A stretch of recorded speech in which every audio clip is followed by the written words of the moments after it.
ভঙ্গ করে খরুজুর রিহ, বায়ু নির্গত হওয়া। যদি বায়ু নির্গত হয় সেটা সশব্দে হোক অথবা নিঃশব্দে হোক, আওয়াজে হোক অথবা বিনা আওয়াজে হোক, যদি নিশ্চিত হন যে বায়ু নির্গত হয়েছে, সন্দেহের ভিত্তিতে নাই, ইয়াকিন যে বায়ু নির্গত হয়েছে, তাহলে কি হয়ে যাবে? ওযু ভঙ্গ হয়ে যাবে। বিদালালাতিল আহাদিস সাহিহা, এই মর্মে যেহেতু বেশ কিছু সহিহ শুদ্ধ হাদিস রয়েছে যেগুলি হচ্ছে দলিল কিসের? যে বায়ু নির্গত হওয়া ওযু ভঙ্গের কারণ। তো বায়ু নির্গত হোক অথবা পেশাব হোক অথবা পায়খানা হোক, মাজি হোক, মানি হোক, মাসিক ঋতু হোক, হাইজ হোক, নেফাস হোক, এই সবগুলি মিলিয়ে একটাতে ঢুকিয়ে দিলেন লেখক, সেটা হচ্ছে আল খারেজ মিনাস সাবিলাইন। দুটো শরীরে যে দ্বার রয়েছে পেশাব পায়খানা নির্গত হওয়ার, এই দুই দ্বারের কোন একটি দ্বার থেকে কোনো কিছু যদি নির্গত হয় তাহলে কি হয়ে যাবে? ওযু ভঙ্গ হয়ে যাবে। এক কথায় কয়েকটি বিষয় চলে আসলো। এই মর্মে বেশ কিছু হাদিস রয়েছে অবিল ইজমা, এবং এর ওপর উম্মতের ওলামাদের ইজমা, ঐক্যমত রয়েছে, কোনো দ্বিমত নেই। এর আগে বলেছি যে যতগুলি দিনের মাসাইল রয়েছে সেগুলি দুই ভাগে বিভক্ত, হয় মুজমা আলাইহে, সেগুলির ওপর ইজমা ঐক্যমত রয়েছে উম্মতের, অথবা মুখতালাফুন ফিহি, অথবা তাতে ইখতিলাফ দ্বিমত রয়েছে। এবং এর মাঝে মাঝে উদাহরণ দিয়ে আমি বুঝাই। আপনি এক দুটো উদাহরণ আমি দিয়ে দিলে আপনি নিজেই দিয়ে নিতে পারবেন যখন আপনার ইসলাম সম্পর্কে কিছু নলেজ থাকবে। যেমন 5 ওয়াক্ত সালাত ফরজ, সকলে একমত না দ্বিমত আছে? একমত আছে। জামাতে পুরুষদের জন্য নামাজ ফরজ না সুন্নত? ফরজ। একমত সকলে না ইখতিলাফ আছে? দ্বিমত আছে। ঠিক আছে না? জি হ্যাঁ। কে বলছে সুন্নাত মুআক্কাদা, কে বলছে ফরজ, যদিও সঠিক হচ্ছে ফরজ। জোহরের 4 রাকাত ফরজ, ইখতিলাফ আছে? কোন ইখতিলাফ নেই, তাই না? কিন্তু বেতর 1 রাকাত চলবে না, 3 হইতে হবে, ইখতিলাফ আছে না নেই? তো বলছেন যে হাদিস রয়েছে, ইজমা রয়েছে। একটি হাদিস উল্লেখ করছেন এই মর্মে, বায়ু নির্গত হলে যে উযু নষ্ট হয়। নবী করিম সাল্লাল্লাহু আলাইহি ওয়াসাল্লাম বলেছেন, লা ইয়াকবালুল্লাহু সালাতা আহাদিকুম, তোমাদের কোন ব্যক্তির সালাত কবুল হয় না বা আল্লাহ কবুল করেন না, ইযা আহাদাসা, যদি সেই ব্যক্তি কি হয়ে যায়? ওযুবিহীন হয়ে যায়। হাদাস মানে হচ্ছে ওযুবিহীন হয়ে যাওয়া, ওযু যেটা ছিল নষ্ট হয়ে যাওয়া। আর হাদাস আবার বায়ু নির্গত হওয়ার ক্ষেত্রেও এই শব্দটির প্রয়োগ হয়। অমুকের হাদাস হয়েছে মানে বায়ু নির্গত হয়েছে, এটা প্রয়োগ হয়ে থাকে, যদিও শাব্দিক অর্থ সেটা নাই। হাদাস মানে হচ্ছে উযু ছিল, উযু না থাকা, উযু নেই, আপনি হাদাস অবস্থায় আছেন, এটা হচ্ছে ছোট হাদাস, হাদাস আসগার। আর গোসল ফরজ হয়ে গেছে আপনার উপর, আপনার কি হয়েছে? বড় হাদাস, মানে বড় নাপাকিতে আছেন আপনি।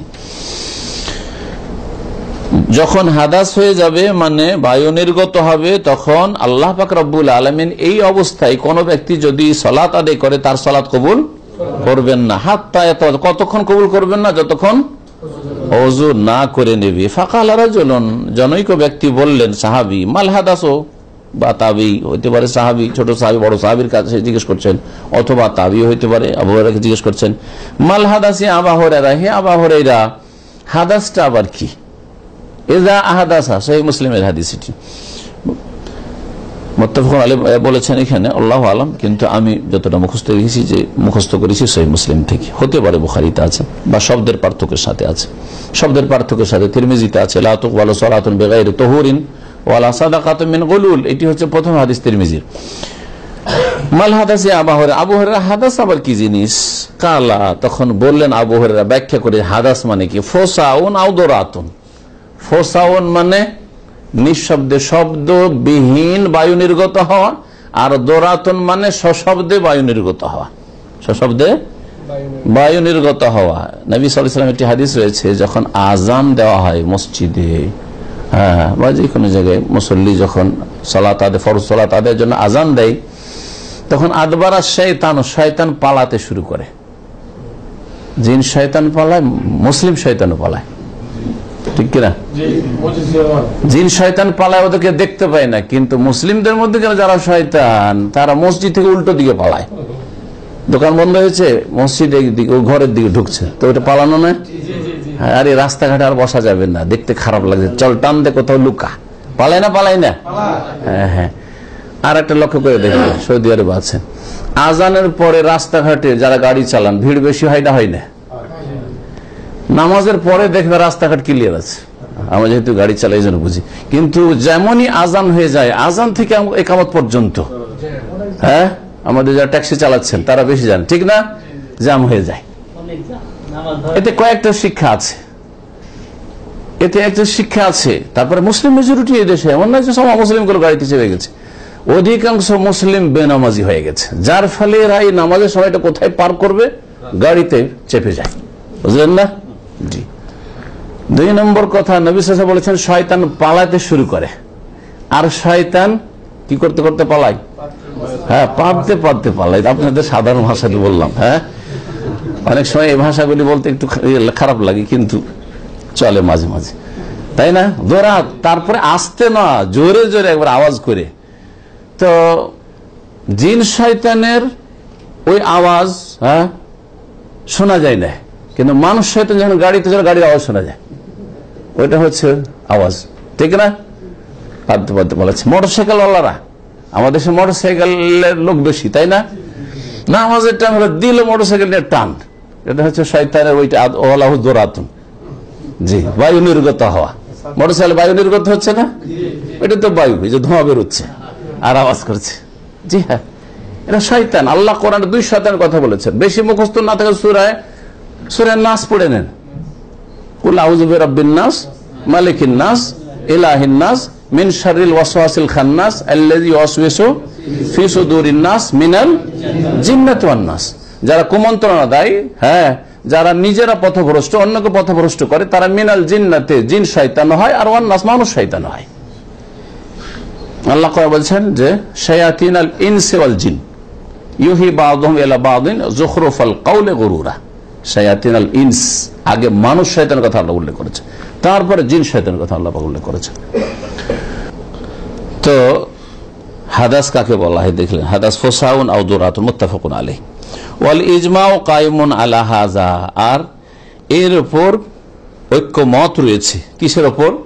যে বায়ু নির্গত হইলে ওযু নষ্ট হয়ে যায়, এর উপর ইজমা রয়েছে। যে কথাটি বলছিলাম যে আজান হওয়ার পরে রাস্তাঘাটে গাড়ির যে ভিড় হয়ে যায়, হ্যাঁ, এতে থেকে আর একটা শিক্ষা আছে, যারা গাড়ি চালান তাদের এই সময়টাই বরকত নেই।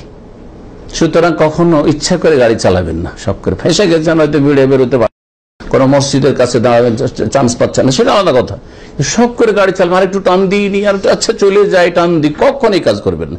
এই সময়টাই কোনো বরকত নেই, কারণ আপনাকে ডাকা হয়েছে হাইয়া আলা সালাহ। কিসের জন্য? সালাতের জন্য। হাইয়া আলাল ফালাহ, সার্বিক তোমার কল্যাণ মসজিদ আছে, ওখানে এসো। আর আপনি গাড়িতে বসলেন গাড়ি চালাবার জন্য, যে আমি কোন এক জায়গায় একটু এগিয়ে যাই, পৌঁছে যাই, বা যারা ট্যাক্সি চালান, একটা কাস্টমার পেয়ে গেছি, 50 টাকা এয়ারপোর্টে একটু পৌঁছে দিই, পরে নামাজটা পড়ে নিব, কোনো বরকত নেই এই সময়। আরো অতিরিক্ত শিক্ষা বলছি, অধিকাংশ অ্যাক্সিডেন্টগুলি এই সময় হয়, দুর্ঘটনা এই সময় হয়। দেখেছেন? খেয়াল করে দেখবেন, পেশা পড়ে আছে, আর একটা অ্যাক্সিডেন্ট হয়ে গেলে 2-4 ঘন্টা বসে আছে, 5 মিনিট সময় তার হইল না সালাত আদায় করার জন্য, ফরজটা কোন রকম পড়ার জন্য, কিন্তু আছে আলহামদুলিল্লাহ 2 ঘন্টা ধরে দাঁড়িয়ে আছে রোদে। জি, তো এই সময় বরকত নাই। যারা গাড়ি চালান একটু হুশ করবেন। জি, আজানের পরে ওই রকমই যারা কম্পিউটার নিয়ে বসে থাকছেন, অফিসিয়াল কাজ করছেন, আজানের পরে কোনো বরকত নেই, কম্পিউটার এই কাজটা সেরে নি, মোবাইল নিয়ে বসে আছেন, আচ্ছা এই কাজটা সেরে নি, এটা একটু দেখেই নি, না, কোনো বরকত নেই। এগুলো বোঝার চেষ্টা করবেন, এই সময়টা বরকত আছে, আল্লাহর ডাকে সাড়া দেয়। ওটা মুয়াজ্জিনের ডাক না, ওটা আল্লাহর ডাক। আজানটা হচ্ছে আল্লাহর ডাক, আল্লাহ ডাকতে বলেছেন, সেই জন্য মুয়াজ্জিন ডাকছে। না হলে মুয়াজ্জিনের অধিকার কি আপনাকে ডাকার? মুয়াজ্জিন ডাকার অধিকারটা কে দিল যে ডাকবে আপনাকে হাইয়া আলাস সালাহ, হাইয়া আলাল ফালাহ? ও তো আল্লাহ ডাকতে বলে, সেই জন্য না। জি হ্যাঁ। ওয়াম্মাল খারিজ মিনাল বাদান মিন গায়রিস সাবিলাইন, এখন একটি মাসআলা আসছে, যে মাসআলায় আমাদের দেশে মানুষের ভুল ধারণা রয়েছে অধিকাংশ লোকের। শরীরে এই দুটো রাস্তা, পেশাবের রাস্তা আর পায়খানার রাস্তা ছাড়া অন্য কোন জায়গা দিয়ে যদি শরীর থেকে কোনো কিছু বের হয়, তাহলে এতে উযু নষ্ট হবে কিনা? যেমন মুখ দিয়ে কি বেরোয়? বমি। নাক দিয়ে রক্ত, কাশফোঁটা না হয় ওটা বলে না ওরা, কিন্তু রক্ত বেরো ওকে কি বলে? ওযু নষ্ট হয়ে যাবে। বমি যদি বেরোয়, হ্যাঁ, ভরা মুখ হয়, হানাফি ফিকাতে আছে মুখ ভরে যদি বমি হয় ইযা কানা মিল আলফামে, তাহলে ওযু নষ্ট হয়ে যাবে। আর অল্প স্বল্প যদি একটু বেরোয় তাহলে ওযু নষ্ট হবে না। এগুলি সব বানাওয়াট কথা, এগুলো কোনো দলিল নেই। বমি বেশি হোক কম হোক ওযু নষ্ট হয় না। নাক দিয়ে কম রক্ত পড়ুক বেশি রক্ত পড়ুক তাতে ওযু নষ্ট হয় না। শরীর কেটে গেছে, রক্ত যদি বেরিয়ে যায় কোনো জায়গা থেকে, ঘা থেকে, কাটা থেকে, হ্যাঁ, তাহলে তাতে ওযু নষ্ট হয় না। এই মর্মে বহু দলিল রয়েছে। নবী করিম সাল্লাল্লাহু আলাইহি ওয়াসাল্লামের সাহাবায়ে কেরামগণ মুজাহিদিন ছিলেন, যারা বদর ওহুদ করেছেন, খন্দক করেছেন, খাইবারে গিয়েছেন, মক্কা বিজয় করেছেন। তারা অধিকাংশই জখম অবস্থায় থাকতেন আর সালাত আদায় করতেন। শরীর জখম হয়ে থাকতো, ক্ষত বিক্ষত থাকতো, রক্ত পড়তো না। ইমাম বুখারী রাহমাতুল্লাহ এই কথাই বলেছেন যে যারা বলে যে শরীরে বিভিন্ন জায়গায় দিয়ে রক্ত বেশি হলে বেরোলে ওযু নষ্ট হয়, এটা একেবারে সাহাবায়ে কেরামদের আমলের খেলাফ। মা জালাল মুসলিমুনা ইউসাল্লুনা ফি জারাহাতিহিম, এই কথা বলছেন তিনি।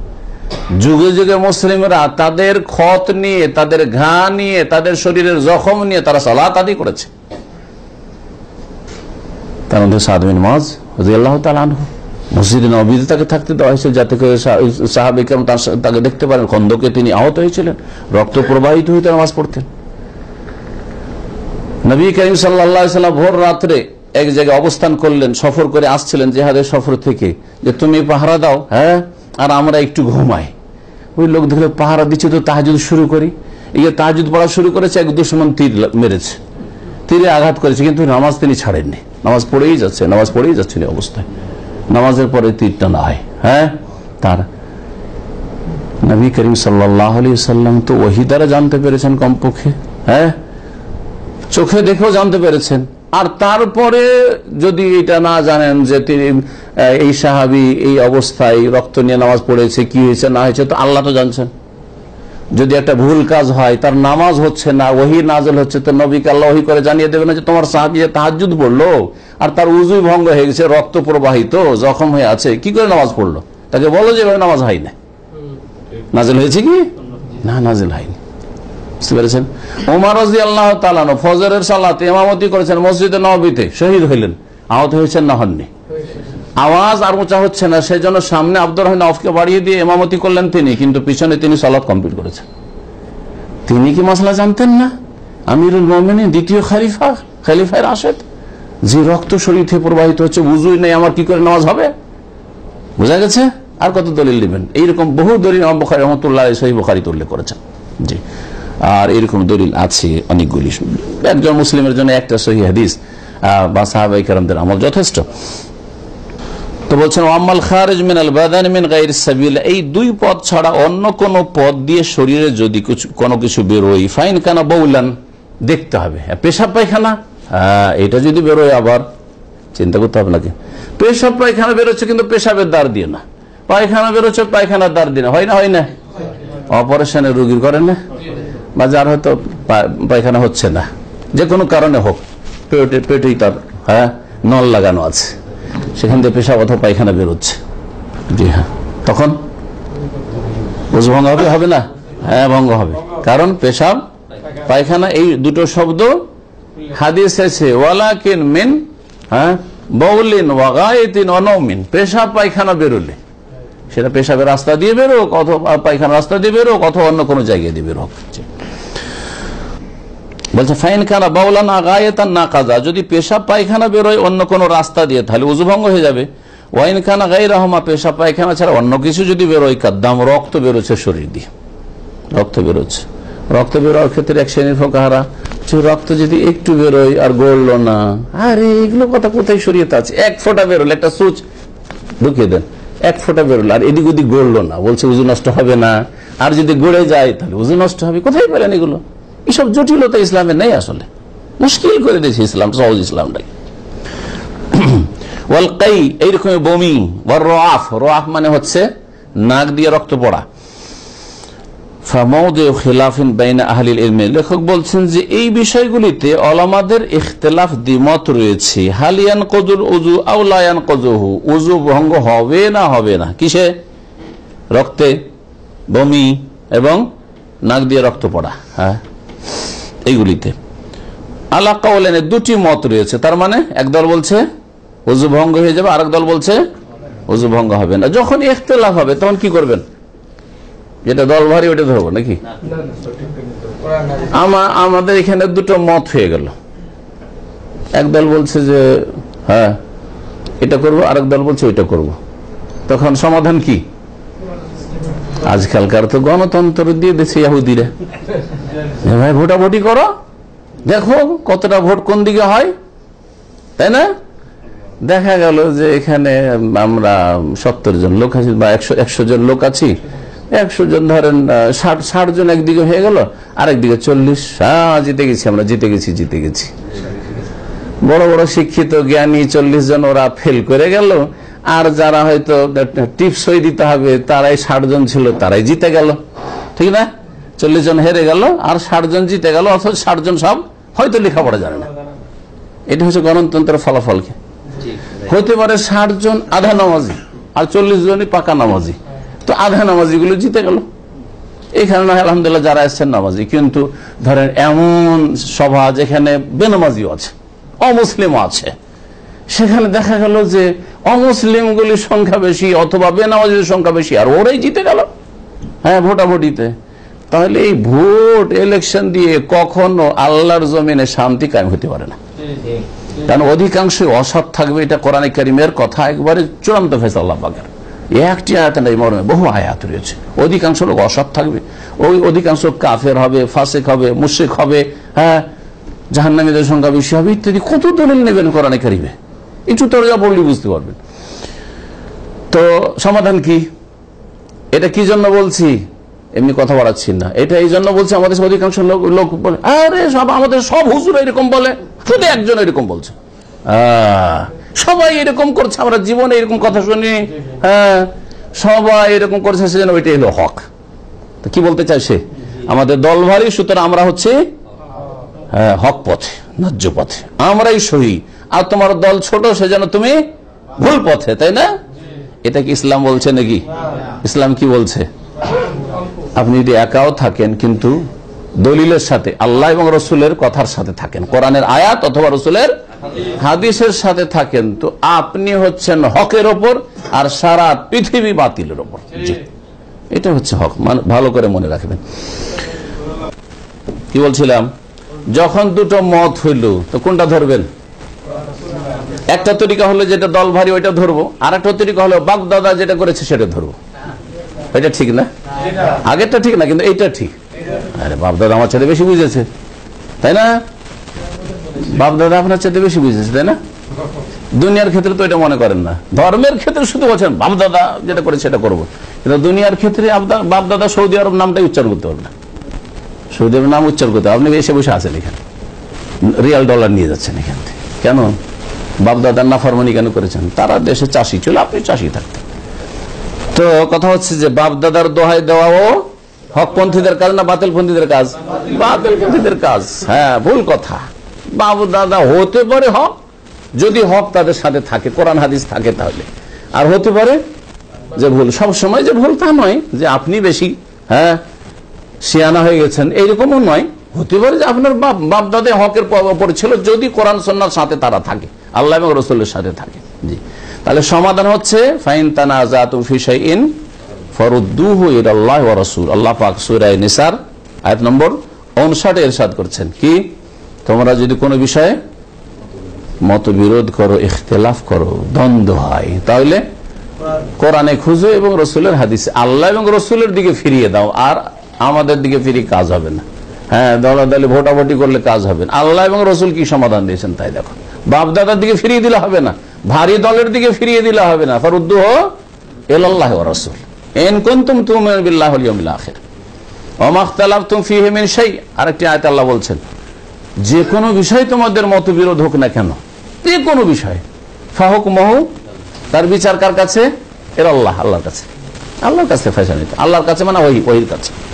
আল্লাহর কাছ থেকে ফয়সালা মানে কি? আল্লাহকে বলবেন যে ফয়সালা নাজিল করো, নাজিল করিয়ে দিয়েছেন, আছে আপনাদের কাছে, আমার মতো আছে আপনাদের কাছে কোরআনে কারীম, এবং কোরআনে কারীম ব্যাখ্যা রাসূলুল্লাহ সাল্লাল্লাহু আলাইহি ওয়াসাল্লামের হাদিস। তো এখন দেখতে হবে এই মাসলাই যে শরীরের বিভিন্ন জায়গা থেকে এসব জিনিসগুলি যদি বেরোয় তো তাতে উজু ভঙ্গ হবে কি হবে না, দুটো মত। ওরা যে লেখক বলছেন সঠিক মত হচ্ছে আন্নাহু লা ইয়ানকুযু, উজু নষ্ট হবে না। কিসে? রক্ত যদি বের হয় শরীরের অন্য কোন জায়গা দিয়ে, পেশাব পায়খানা রাস্তা ছাড়া অন্য কোন জায়গা দিয়ে, তাহলে পেশাব পায়খানা রাস্তা দিয়ে যদি কারো ব্লিডিং হয় কি হবে? উজু ভঙ্গ হবে।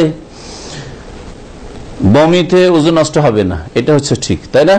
এইরকমের নাক দিয়ে রক্ত পড়লে নষ্ট, মুখ দিয়ে যদি রক্ত আসে নষ্ট হবে না।